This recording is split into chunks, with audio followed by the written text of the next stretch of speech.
बिस्मिल्लाहिर्रहमानिर्रहीम। अस्सलाम वालेकुम। मैं हूं डॉक्टर तारिक नियाज़ी।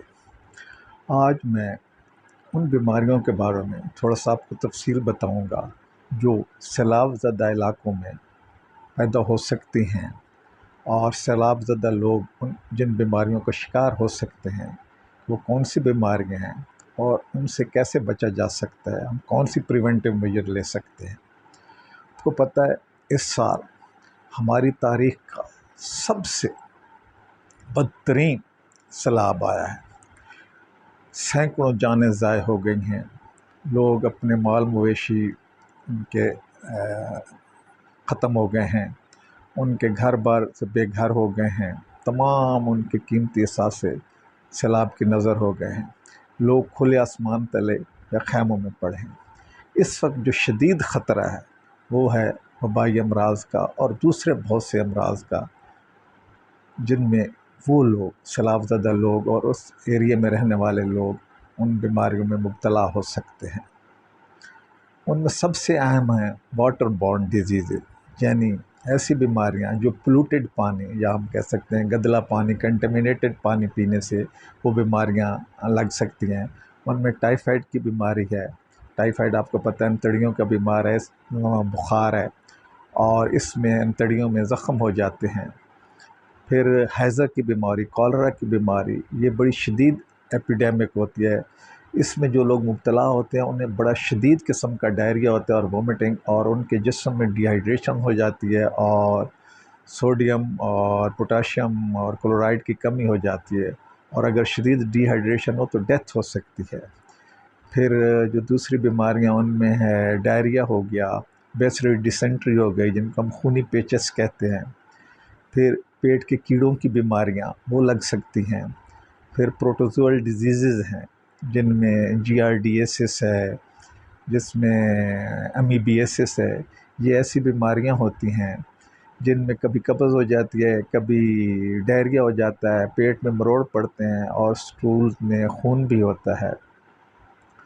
फिर इसके बाद कुछ वायरल डिजीज़ हैं जो कि ये पानी पीने से हो सकती हैं, जिनमें पोलियो की बीमारी है। पोलियो आपको पता है पहले ही पाकिस्तान इस सिलसिले में बहुत ज़्यादा स्ट्रगल कर रहा है और पोलियो को हम ख़त्म नहीं कर सके हैं, और अगर उसकी वबा फैल गई तो हमारे लिए और बहुत ज़्यादा प्रॉब्लम होंगे।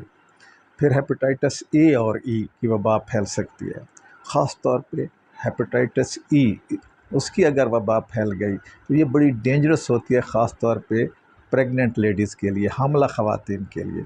अगर किसी हामला खातून को हेपेटाइटिस ई हो जाए तो उसके मोर्टेलिटी के चांसेस, यानी उसके मरने के चांसेस बढ़ जाते हैं। इस हेपेटाइटिस ए और ई को हम पीला जरकान भी कहते हैं।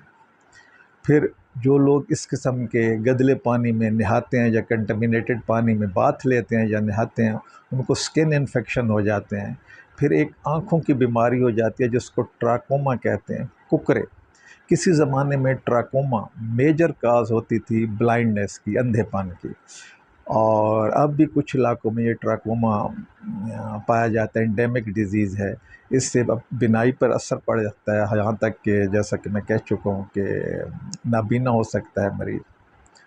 फिर आपको पता है कि जुलाई, अगस्त, सितंबर और अक्टूबर वो महीने हैं जिनमें टेम्परेचर भी ज़्यादा होता है और ह्यूमिडिटी भी होती है, हवा में नमी भी होती है। ये ख़ास मौसम है मच्छरों की अफजाइश के लिए। तो उन इलाकों में ह्यूमिडिटी भी बहुत ज़्यादा है, टेम्परेचर भी ज़्यादा है, तो वहाँ पे मच्छरों की बहुत ज़्यादा अफजाइश हुई है, जिससे मलेरिया और डेंगू फैल सकते हैं। फिर स्नेक बाइट के केसेस बहुत ज़्यादा हो सकते हैं, क्योंकि जब सैलाब आता है तमाम होल जो उनके बिल होते हैं सांपों के, उनमें सब पानी चला जाता है तो ये खुश्की पे आ जाते हैं। तो इससे ये उन लोगों को ये सांप काटने की ये बहुत ज़्यादा केसेस आ सकते हैं। फिर एक और ऐसी बीमारी है जिसके बारे में आपने बहुत कम सुना होगा, उसको कहते हैं लीशमेनियासिस। ये बीमारी सैंड फ्लाई यानी रेत वाली मक्खी कहते हैं, उसके काटने से होती है। ये एंडेमिक है, यानी ये बीमारी ऑलरेडी बलूचिस्तान में, KPK में, पंजाब के कुछ एरिया में, अंदरून सिंध में और कराची में मंगो पीर के इलाके में اور آزاد جموں کشمیر میں پائی جاتی ہے۔ لیشمینیسس یہ ایک جیسے کہ میں نے بتایا کہ ویکٹر ہوتا ہے، ریت مکھی سینڈ فلائی اس کے کاٹنے سے پھیلتی ہے۔ یہ 3 قسم کی ہوتی ہے، ایک کوٹینیس لیشمینیسس، ایک میکوکوٹینیس لیشمینیسس اور ایک وسرل لیشمینیسس۔ وسرل لیشمینیسس کو کالا آزار بھی کہا جاتا ہے۔ ہمارے ملک میں کوٹینیس لیشمینیسس کامن ہے اور وسرل۔ کوٹینیس میں یہ ہوتا ہے کہ جب یہ مکھی ایکسپوز پارٹ پہ کاٹتی ہے، جیسے ہاتھوں پہ، جیسے چہرے پہ، پاؤں پہ، تو زخم ہو جاتے ہیں، السر ہو جاتا ہے، اور پھر ان زخموں اور السر بعد میں ٹھیک بھی ہو جائیں تو پرماننٹ سکار بن جاتے ہیں۔ ٹریٹمنٹ سے اگرچہ کوٹینیس لیشمینیسس ٹھیک ہو جاتی ہے لیکن سکار پرماننٹ رہ جاتے ہیں۔ میں جب بے نظیر بھٹو ہاسپٹل میں پیتھالوجی ڈپارٹمنٹ میں تھا تو ہمارے پاس کئی کیس آتے ہوتے تھے جن کے چہرے پہ اس طرح کے زخم ہوتے تھے، پھر ہم سمیئر لیتے تھے ایج آف وونڈ سے، اور اس میں لیشمینیا پیراسائٹ ہم جب سٹین کرتے تھے موجود ہوتا تھا۔ پھر ہوتی ہے وسرل لیشمینیسس جو کہ جس کو کالا آزار بھی کہتے ہیں، اور یہ انتہائی خطرناک فارم ہے۔ اس میں ہمارے اندرونی اعضاء انوالو ہوتے ہیں، جگر، تلی اور ہڈیوں کا گودا جس کو بون میرو کہتے ہیں۔ وسرل لیشمینیسس میں بخار رہتا ہے، خون کی کمی ہو جاتی ہے اور وزن کم ہونا شروع ہو جاتا ہے۔ یہ وسرل لیشمینیسس بھی سینڈ فلائی کے کاٹنے سے ہوتی ہے۔ تو آلریڈی ان علاقوں میں یہ ڈیزیز انڈیمک ہے۔ تو اس وقت جب کہ لوگ کھلے آسمان تلے پڑے ہوں گے، خیموں میں بھی نہیں ہوں گے، نیٹس ان کے پاس نہیں ہوں گے، تو خطرہ ہے کہ سینڈ فلائی ان کو بائٹ کرے گی اور وہ لیشمینیسس کوٹینیس اور وسرل لیشمینیسس میں مبتلا نہ ہو جائے۔ سب سے زیادہ جو ولنریبل پاپولیشن ہوگی وہ بچے ہیں، بوڑھے ہیں اور حاملہ خواتین ہیں۔ بوڑھوں کو چیسٹ انفیکشن ہو سکتی ہے، بچوں کو ڈائریا اور چیسٹ انفیکشن۔ یہ بہت امپورٹنٹ ہے اس چیز کو کنسیڈر کرنا، کیونکہ بچے بہت نازک ہوتے ہیں، اگر تھوڑا سا بھی ان کو ڈی ہائیڈریشن ہو جائے اور الیکٹرولائٹس امبیلنس ہو جائے تو ان کی ڈیتھ ہو سکتی ہے۔ اور پریگننٹ لیڈیز میں ان کے لیبر کے مسائل، ان کی ڈلیوری کے مسائل، پھر جو بچے پیدا ہوں گے، نیو بارن بیبیز ہوں گی، ان کی کیئر، تو یہ بہت بڑا چیلنج ہے کے لیے۔ یہ تو ایکیوٹ کنڈیشنز ہو گئیں، اور اگر ہم لانگ ٹرم پہ دیکھیں تو پھر کچھ ایسی بیماریاں ہیں جیسے غذائی قلت کی وجہ سے انیمیا، وہاں پہ خطرہ ہے کہ وہاں پہ انیمیا ہو جائے گا، پروٹین ڈیفیشنسی، اور پروٹین ڈیفیشنسی کے نتیجے میں جو بیماریاں ہوتی ہیں وہ ہو جائیں گی۔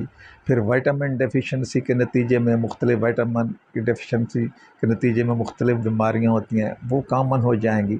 تو اس لیے ابھی سے جو ہمارے ارباب اختیار ہیں، یا ہمارے وہ لوگ این جی او یا دوسرے مخیر حضرات یا جو لوگ امدادی کارکن وہاں پہ کام کر رہے ہیں، وہ اپنے ذہن میں یہ چیزیں رکھیں۔ اور میری یہ بھی گزارش ہوگی امدادی کارکنوں سے کہ وہ اپنے آپ کو بھی مچھروں کے اور سینڈ فلائی کے کاٹنے سے محفوظ رکھیں، وہ اپنے جسم کے تمام حصوں کو کور کر کے رکھیں، خود بھی نیٹس استعمال کریں، اور جتنے لوگ ہیں انہیں بھی نیٹس اپلائی کریں، اس ایریے میں انسیکٹ سپرے کیے جائیں تاکہ مچھر، مکھی، سینڈ فلائی اور اس قسم کے جتنے کیڑے مکوڑے ہیں وہ ختم ہو جائیں، اور وہ لوگ انسیکٹ ریپیلنٹس یوز کریں تاکہ مچھر، مکھی، سینڈ فلائی اس طرح کی دوسری چیزیں ان کے قریب نہ ہیں۔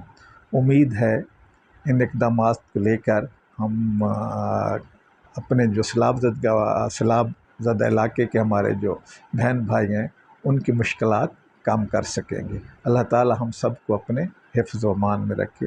اللہ حافظ، شکریہ۔